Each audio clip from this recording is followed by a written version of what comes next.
Hello everyone, my name is CJ. I will give you a brief introduction to our work, a behavioral notion of robustness for software systems. Robustness, according to IEEE, is the degree to which a system or component can function correctly in the presence of invalid inputs or stressful environmental conditions. It is an important quality attribute not only in software engineering, but also in many other engineering disciplines. For instance, civil engineering or aircraft engineering.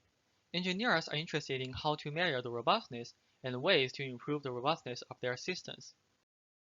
In software engineering, most existing work focuses on testing, for example, fuzzing testing, or chaos engineering. However, one drawback for this technique is that they are not applicable to design phase, and they don't provide formal guarantees about robustness.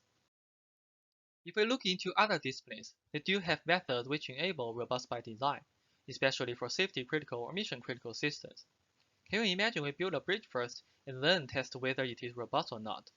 However, such methods seem to be missing in our field. Therefore, in this work, we propose a robust by design development process.